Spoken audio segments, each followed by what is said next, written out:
My son left me in the middle of a deserted highway in another state saying, I don't need extra mouths to feed in my house. I, an old father who had raised him, loved him, and helped him, stood under the scorching sun, but I did not see myself as a victim. When he returned home, he found my note on the refrigerator. After reading it, he called 47 times, panicking, but justice was only beginning. Revenge he never expected was just around the corner. Before we continue, subscribe to the channel and tell us in the comments what time it is, where you are now. 42 years. 42 years I raised him. And this is what I get. My weathered hands trembled as I stared at the inheritance documents spread across my mahogany desk. The pen felt heavy between my fingers, refusing to move toward the signature line. Behind me, Amina's jewelry box played our wedding song, that damn melody she loved so much. Even 2 years after her funeral, I couldn't bring myself to wind it down. 50 p.m., July 3rd, 2023. The house felt too quiet, too empty, despite Daniel and his family sleeping upstairs.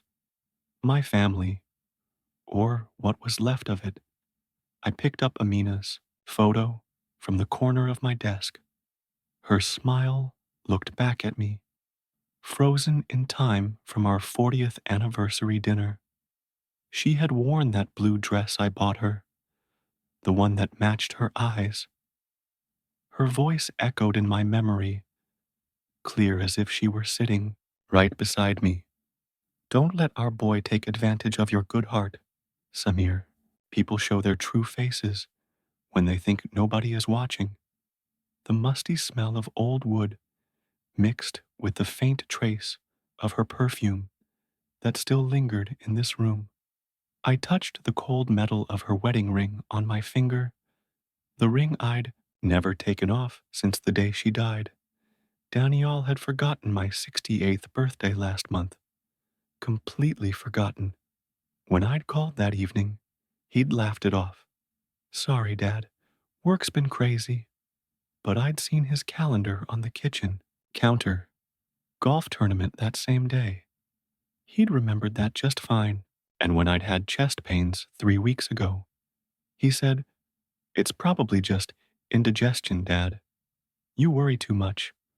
No offer to drive me to the doctor. No real concern in his voice, just irritation at being bothered. I closed my eyes and heard Amina's words again, spoken from her hospital bed with what little strength she had left. Watch how he acts when he thinks he's getting something, Samir.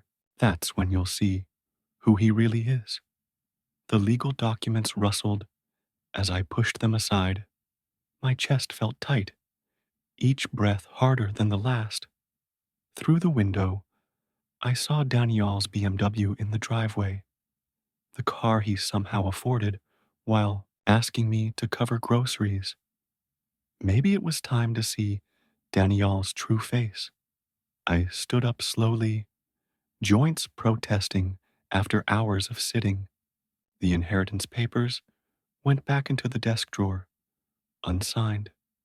The house keys felt heavy in my other hand as I walked to the window, watching shadows dance across the yard Amina had loved so much. A test. That's what Amina would have wanted. A way to know for certain what kind of man my son really is. Tomorrow morning, I would find out. The bacon sizzled in the cast iron pan as morning sunlight streamed through the kitchen window. 7:20 a.m., July the 5th, and I'd been awake since 5, rehearsing the words in my head. The round breakfast table sat exactly as it had for 3 years. Daniel at the head, Sana to his right, the kids across from each other, and my spot at the far and where I could watch everyone's faces. Daniel poured his coffee, already checking his phone for work emails. The kids argued over the last piece of toast, while Sana buttered their bread with mechanical precision. Normal. Everything perfectly normal. I cleared my throat and set down my coffee mug. I got a call yesterday evening from the plant, I said. Daniel looked up from his phone, eyebrows raised. Sana's hand paused mid-butter. Alina and Arian kept eating, oblivious to the shift in atmosphere. They're letting me go. Budget cuts after 25 years. The silence stretched exactly 4 seconds. I counted them. Watching Danielle's face shift from surprise to calculation, then to something harder, colder. What does that mean, Grandpa? Alina asked, her 12-year-old voice cutting through the tension. It means I won't have much income anymore, sweetheart. My pension won't cover much more than basic necessities. Arian continued spooning cereal into his mouth, uninterested in adult problems. But Daniel pushed his chair back slightly, creating distance. I saw it happen. The physical recoil. Dad, I can't afford to support extra people right now, he said. The same irritation I'd heard when I'd called about chest pains. I have my own family to think about, my own responsibilities. My hands tightened around the coffee mug. The ceramic burned my palms, but I didn't let go. Sana nodded quickly, backing him up as always. Daniel is right, Samir. We're barely managing our own expenses as it is. The kids have school fees, sports equipment. Is Grandpa going to be okay? Alina asked. Voice wavered with genuine concern. He'll figure something out, Daniel said dismissively, already turning back to his phone.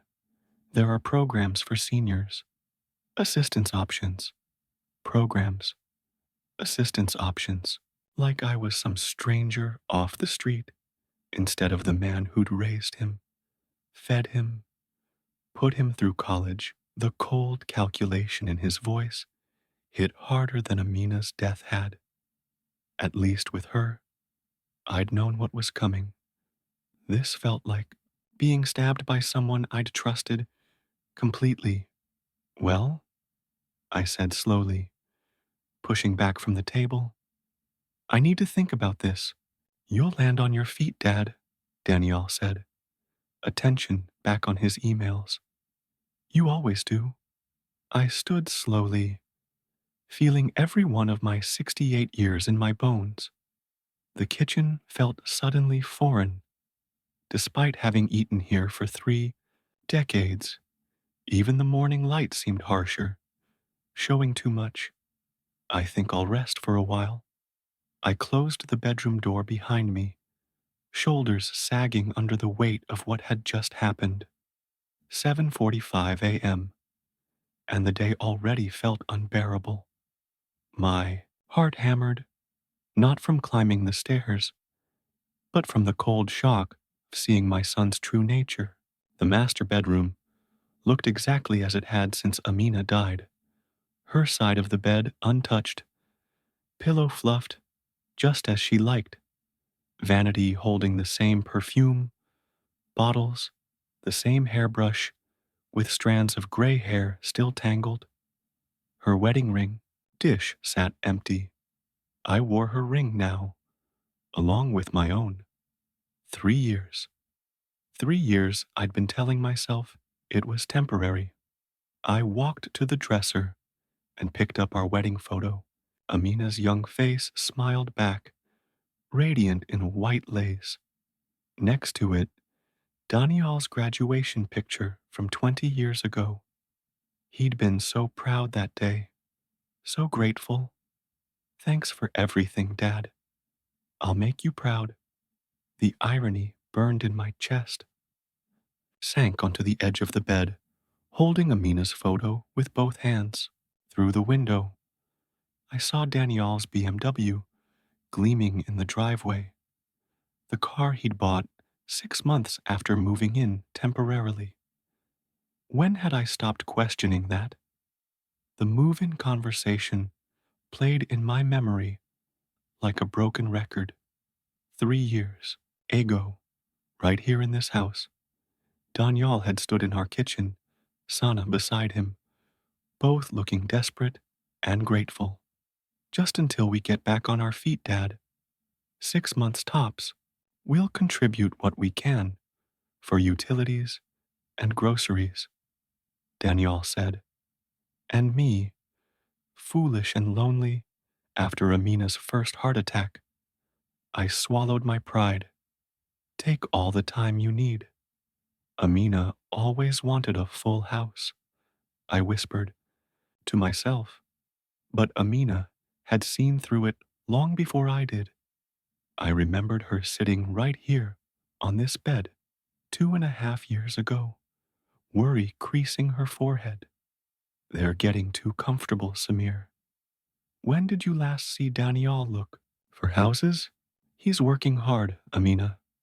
It takes time to save for a down payment, I had replied.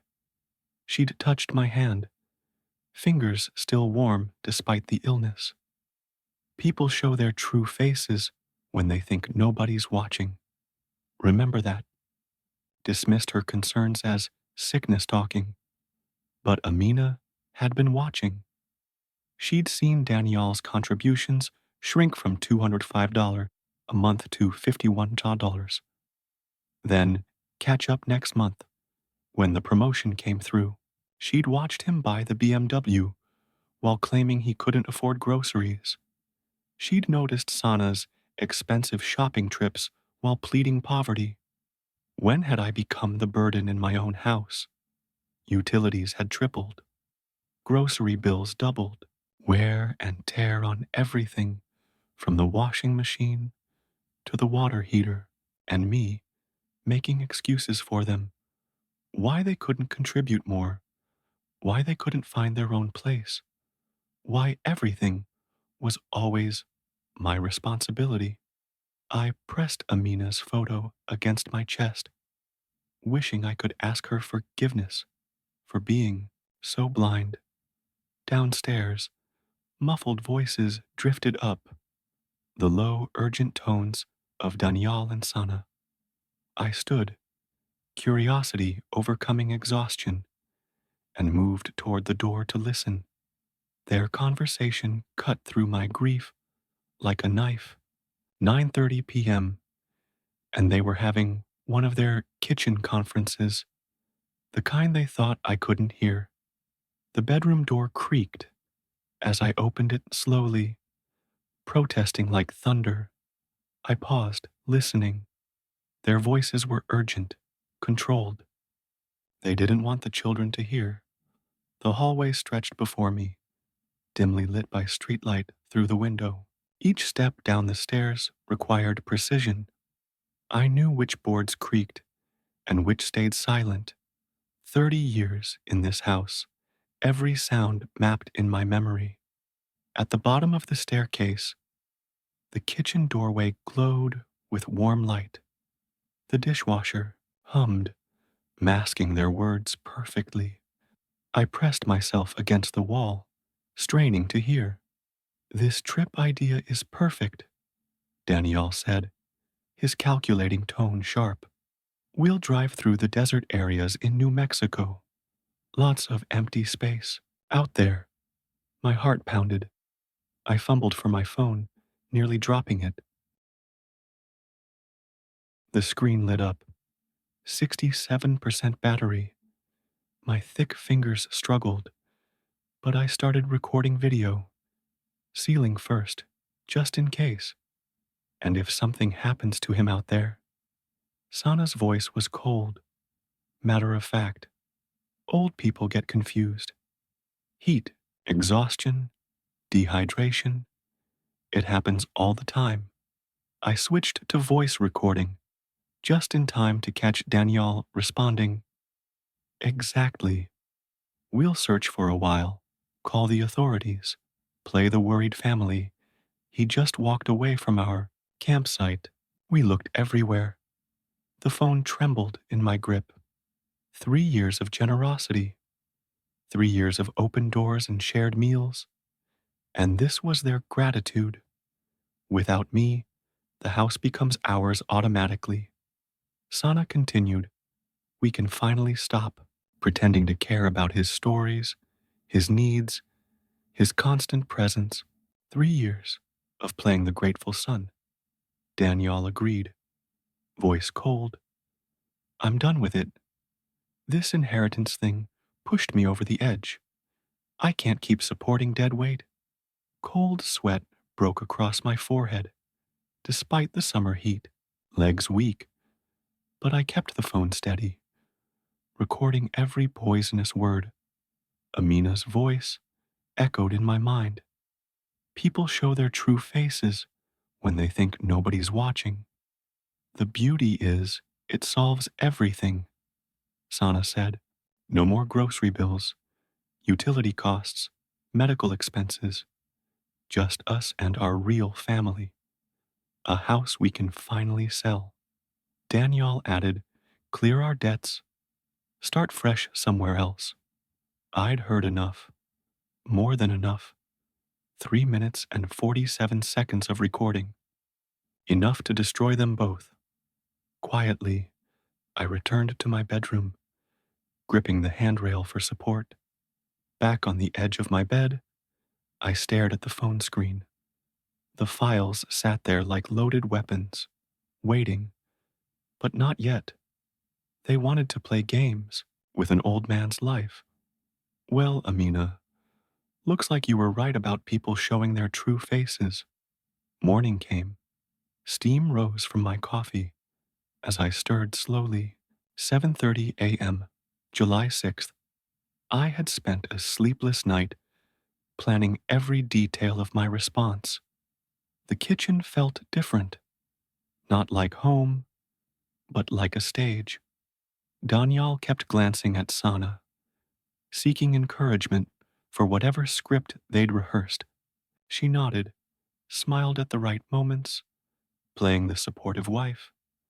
The children ate their cereal, blissfully unaware their parents had spent the evening plotting. How did you sleep, Dad? Danielle asked, voice painted with false concern. You looked pretty tired yesterday. I sipped coffee slowly, arranging my expression into something appropriately defeated. Not well, son. This whole situation has me worried sick. Perfect. I could almost see the relief in their eyes. Sana leaned forward, practiced sympathy on her face. These things have a way of working out, Samir. Family always finds a way through difficult times, she said. Danielle continued, timing rehearsed to perfection. I've been thinking about yesterday, about what I said. I was too harsh. My phone sat beside my coffee cup. Voice memo already, running. Let them dig their own graves with their words. I appreciate that, son. These old bones were feeling pretty beaten down. Daniel exchanged a glance with Sana before warming to his performance. What if we took a family trip? Something to bring us together, heal these wounds. Alina looked up, suddenly interested. A trip? Where? The Grand Canyon, Daniel said, gaining confidence. Remember when Mom and I took you there as a kid, Dad? You always said it was one of your favorite memories. My composure nearly broke at the mention of Amina. They were using her memory to justify their plan, but I forced my voice steady, even grateful. That sounds wonderful, Danielle. When were you thinking? Next week. I can take vacation days from work. Make it a real adventure for the whole family. Arian bounced in his chair, excitement blinding him to the dark undercurrents swirling around us. Can we see real cowboys? Grandpa? Arian asked, eyes wide. We'll see all kinds of amazing things, Arian, I said, ruffling his hair. Rage burned cold and steady inside me, but my voice stayed warm for the children. Sana jumped in with her practiced enthusiasm. It'll be good for all of us. The kids love traveling with their grandfather, and it'll give us time to really talk, work through everything. The drive itself could be beautiful, Danielle added. We could take the scenic route through New Mexico, see some of that famous desert landscape. There it was, the desert, the empty places where old men disappear. How long of a drive would that be? I asked, playing my part in their deadly theater. Oh, 8 or 9 hours, Daniel said casually. But we'll take our time. Stop whenever you need to rest. Stop whenever they planned to abandon me. More likely, I let a smile cross my face, the first genuine one I'd felt since this nightmare began. That sounds absolutely perfect, son. I think Amina would have loved the idea of us all taking this trip together. Sana practically glowed. Should we plan for next Thursday? Gives us time to prepare. July 13th, I agreed. I'll need to make a few preparations for our trip. Morning heat shimmered off the asphalt as Danielle loaded the last suitcase into the SUV.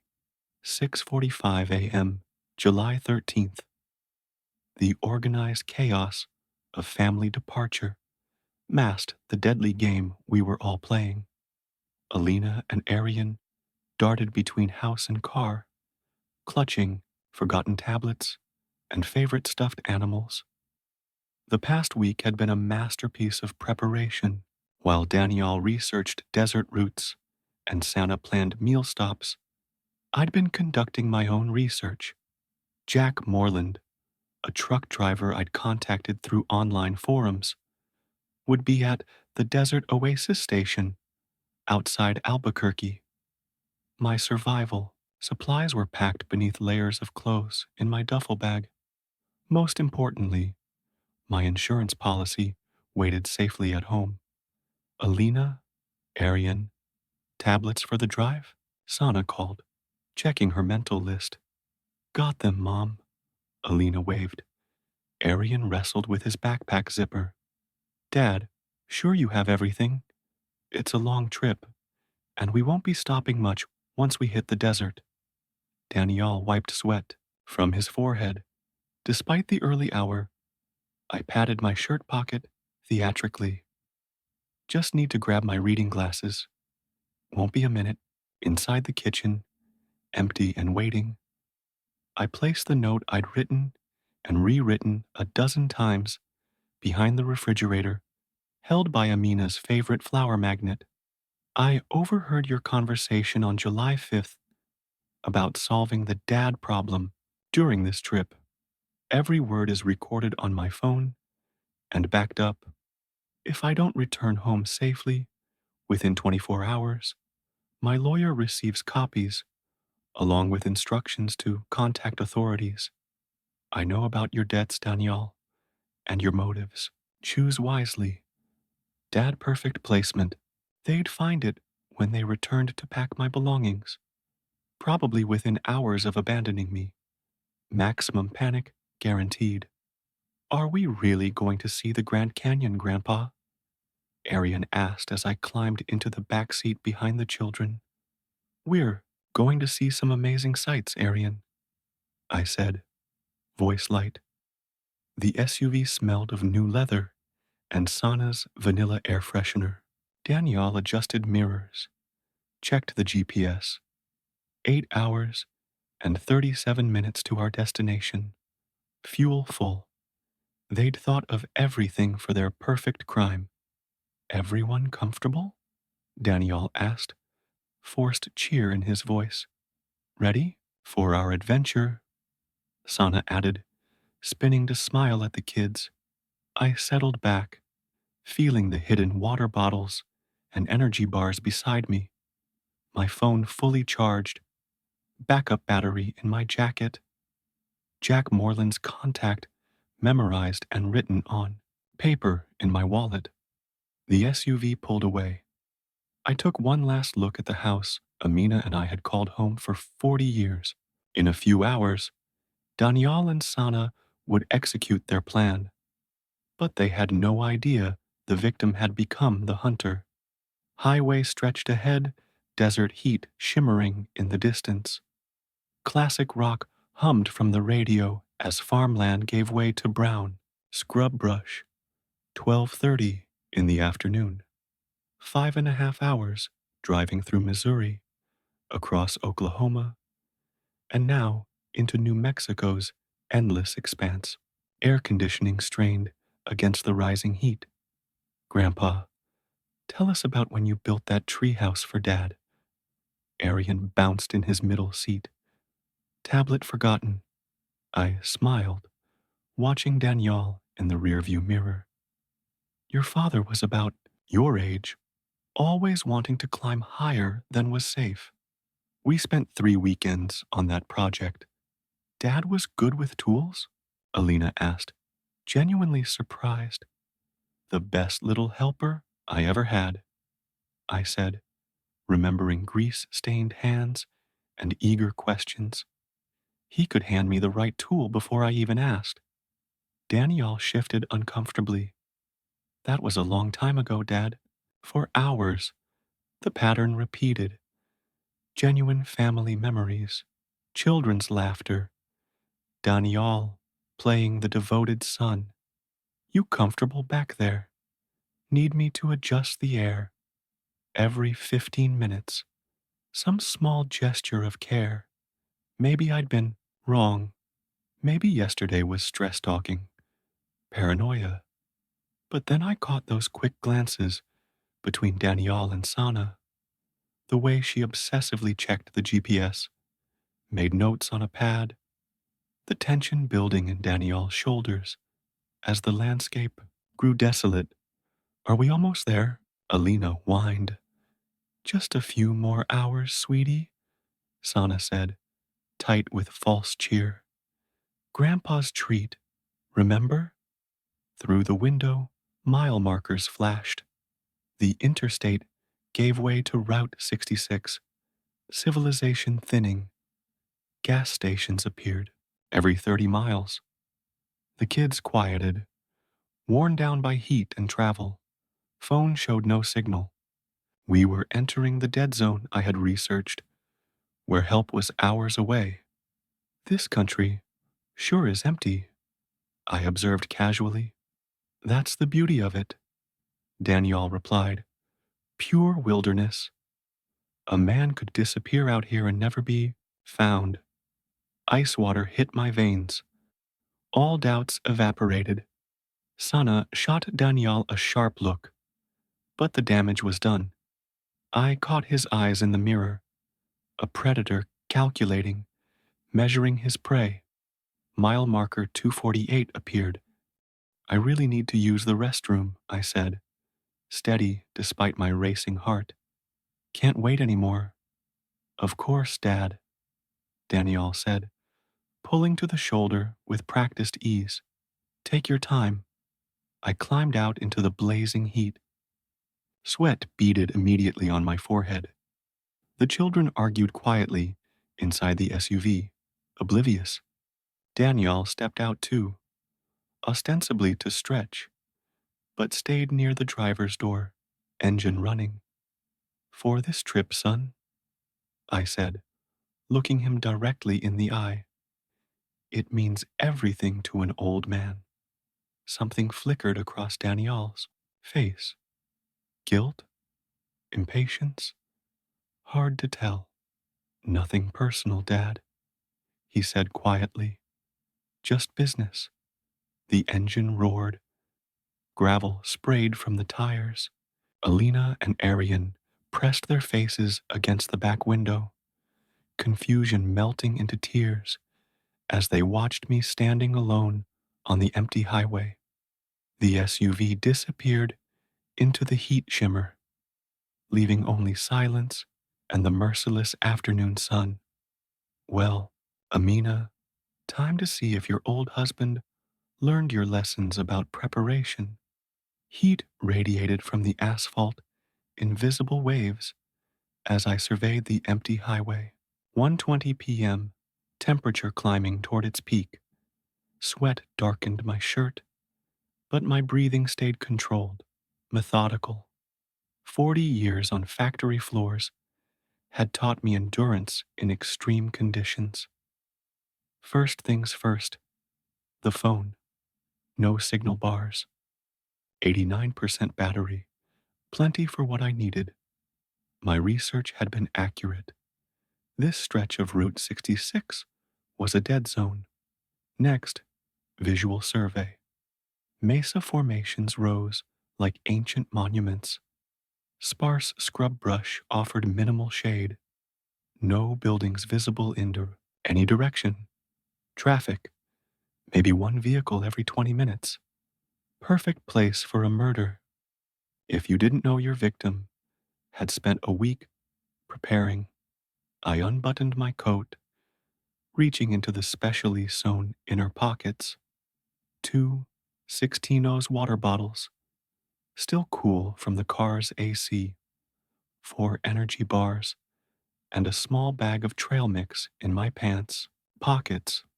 Enough fuel for a long walk. The hand-drawn map emerged from my wallet, edges reinforced with tape. Desert Oasis gas station, 6 miles east along Route 66. Jack Moreland's contact info tucked behind my driver's license. Seeing it on paper brought comfort, though I'd memorized it. 6 miles to Desert Oasis, I said aloud, voice swallowed by the vast silence. Daniel thought he'd left a helpless old man to die. Poor boy didn't know his father had been planning for the worst while hoping for the best. Amina's favorite saying, think 3 moves ahead, whether fixing a machine or dealing with broken people. He adjusted my cap, secured my sunglasses, walking shoes gripped the asphalt, lightweight, shirt for ventilation, pants for sun protection, emergency cash distributed across multiple hiding spots, 20s in my shoe, hundreds folded into my belt, 50s tucked into my wallet. Temperature gauge had read 97 degree when they'd abandoned me. By mid-afternoon, it would peak around 107, small, controlled sips of water every 15 minutes. Rest in any available shade. I knew the warning signs for heat exhaustion, but decades of 10-hour factory shifts had built stamina most men my age lacked. Phone time. 1:28 p.m. Map tucked into my shirt pocket, one small sip of water. Face east toward the desert. Heat mirages shimmered ahead like false lakes. Distant rumble of freight trucks reminded me civilization still existed, just beyond reach. Rhythm, that's what sustained a man. Left, right, breathe. Left, right, breathe. 30 minutes in, mile 1 past. Memories of 8-year-old Daniel, curious and dirt-smudged, standing beside me in the garage. Dad, how does the engine make the car go? Wide eyes absorbing every explanation about pistons and combustion. Small hands eager to help, to learn from the man he considered a hero. Dad's the smartest in the world, he'd announced, after I fixed his bicycle. Amina had laughed from the doorway, flower on her apron. Your father knows how to make broken things work again. That's a gift. Mile 2. First water break. Small sip. Bottle returned to pocket. Warm now, but refreshing. A truck rumbled past. Driver oblivious to the lone figure walking the shoulder. Teenage Daniel had changed, embarrassed by blue-collar roots, distant, uninterested in the garage I'd built for him. College, ambition, shame. Visits home now filled with lectures about economics and thinking bigger. Dad, you don't understand how the world works, he'd say. Meanwhile, my factory paychecks funded his education, his dreams, his growing contempt. Mile 4, heat mirages, created phantom lakes, adjusted pace, conserved energy, desert oasis still 2 miles away. Amina had seen Daniel at his worst in her final months, impatient, calculating, eager for inheritance conversations. He's not the boy you raised, she whispered. That boy died somewhere along the way. This one just wears his face. Mile 5. First glimpse of civilization. A faint structure shimmering in the heat. 1 bar of signal returned. My notes would soon be discovered if not already. 40 years of honest work, and now seen as embarrassment rather than teacher. Desert oasis grew larger with each step. 2 bars of signal. Enough for calls. Quickened pace. Anticipation rising. Amina always said I had the patience to outlast any problem. Today, I would test that against desert heat and family betrayal. As I stepped into the desert oasis station, my phone erupted. Digital confirmation that the trap was set. Buzz after buzz, the screen lit up with notifications. Air conditioning washed over my sweat-soaked shirt as I stared at the chaos on my phone. 47 missed calls, all from Daniel. Each notification felt like a small victory. The call log told the story of growing desperation. First call, 2:20 p.m., right after they discovered my absence. Then every few minutes, faster and faster. Texts from Sana scattered between them. Call us back now. Where are you? Emergency. 15 voicemails waited, like little parcels of fear. I slipped the phone into my pocket. Let them sweat a little. Longer. You look like you've been walking in this heat, said the clerk behind the counter, a middle-aged woman with kind eyes and graying hair. Her name tag read Nadia. Car trouble back on the highway, I said, not entirely lying. Is the motel still open for check-in? Of course, honey. Need me to call anyone for help? Family, maybe? I almost laughed. No, thank you. I've got everything handled. While Nadia processed the registration, I allowed myself to play the first voicemail. Daniel, tight with forced calm. Dad, where are you?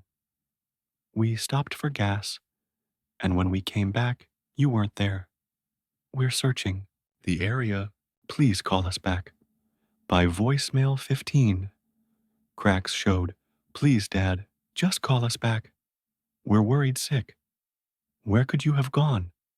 By 32, the mask was gone. I found your note. We need to talk. This is a misunderstanding. You don't understand what you heard.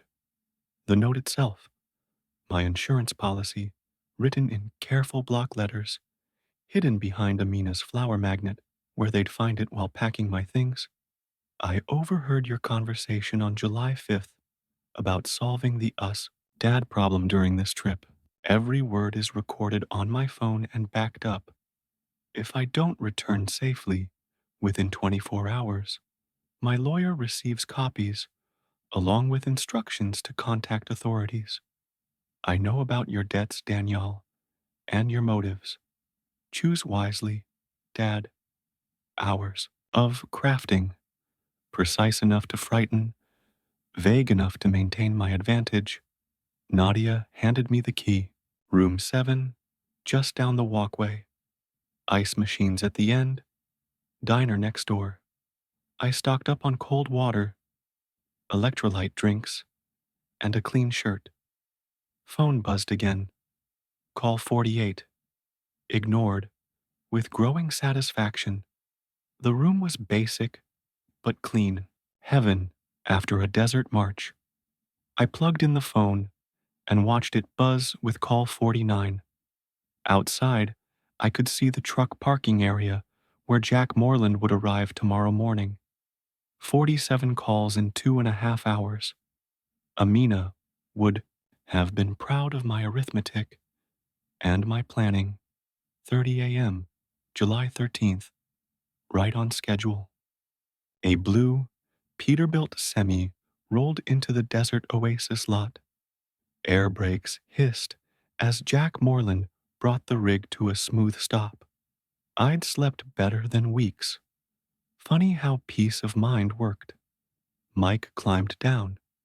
Easy confidence from 25 years. On the road, weathered face, kind eyes behind wire-rimmed glasses.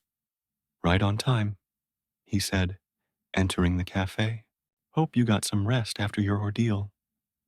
Best sleep I've had in weeks, I replied, shaking his calloused hand. Can't thank you enough for this. Mike waved it off. Road teaches you who you can trust. You've got honest eyes. Samir. Springfield's about 8 hours. With my delivery schedule. Perfect timing. Within 20 minutes, my minimal belongings were secured in the truck's sleeper, and I was settled in the passenger seat. Thermos of coffee, homemade sandwiches, CB radio crackled with trucker chatter, country music low in the background. Families are supposed to support each other, not use each other, Mike said, merging onto I-40 East. He'd asked no direct questions, but I shared the essentials. Car trouble, family tensions, needing a ride home. That's what I always believed, I said, watching New Mexico desert give way to Oklahoma plains. 42 years raising a son, and this was the man he'd become. Mike nodded. I've got 2 kids myself, divorced 15 years. But we always put the children first. Can't imagine blood family turning on each other. Miles rolled by with easy conversation. He told stories of the road, kindnesses from strangers, the community among long-haul drivers, the satisfaction of honest work. I shared carefully edited memories of Amina, reflections on shifting values across generations. Your wife sounds like a wise woman, Mike said, nodding after I quoted one of Amina's favorite sayings about people showing their true faces. She saw through people like they were made of glass. I agreed silently. I should have listened to her warnings sooner. The truck's steady rhythm, Mike's calm conversation, his genuine decency. It created a space of healing, a stranger showing more care than my own son had in years. We stopped twice for fuel and mandatory rest breaks. Mike insisted on buying lunch.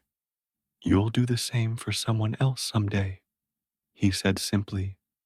As afternoon faded to evening, familiar landmarks appeared. The water tower from my neighborhood came into view. Home. A reckoning waited. That's my exit, I said, pointing ahead. Home, sweet home. Mike's truck disappeared around the corner. I walked up my familiar driveway. 6:45 p.m. Shadows stretched across the lawn I'd maintained for decades. Every window blazed with light. They were waiting, watching for news of the missing grandfather. The key turned in the lock I'd installed 20 years ago. The door swung open. Dad! Daniel shot up from the couch like he'd been electrocuted. Thank goodness you're safe. We've been searching for hours. Sana appeared beside him, a masterpiece of fake relief plastered across her face. We have no idea what happened, One minute you were here, the next you'd vanished. We were worried sick. Alina and Arian ran to me with genuine joy, arms wrapping around my waist. Innocent children caught in their parents' web of lies. 47. Phone calls suggest you weren't searching, I said calmly, returning the children's hugs. You were panicking. Daniel's confusion flickered. Then he slid back into performance. We called because we were desperate, Dad. You're confused. We would never. The note on the fridge explains everything, I interrupted. Did you think I'd forgotten how to read? Color drained from Sana's face. She glanced at the kitchen, then back at me, calculating. We have no idea what you mean. We've been driving back and forth on that highway for hours. I pulled out my phone. The recording from July 5th filled the room. Danielle, this trip idea is perfect. We'll drive through those desert areas in New Mexico. Sana, cold and calculated. And if something happens to him out there, well, old people get confused. They wander off. Alina stepped back, confusion replacing joy.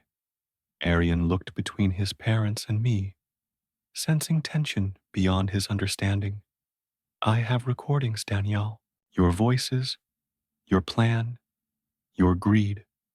I stopped the playback, looking directly at my son. Every word about solving the dad problem and inheriting this house.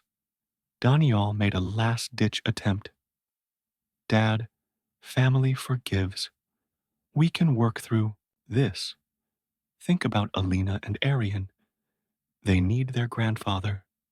You stopped being my son when you planned to murder me, I said quietly. You have 1 hour to pack and leave. Forever. Sana's mask slipped completely. You can't throw us out. We have legal rights. We've lived here 3 years. As my guests who plan to kill their host, I said, holding up my phone. My lawyer receives copies of everything if I don't check in daily.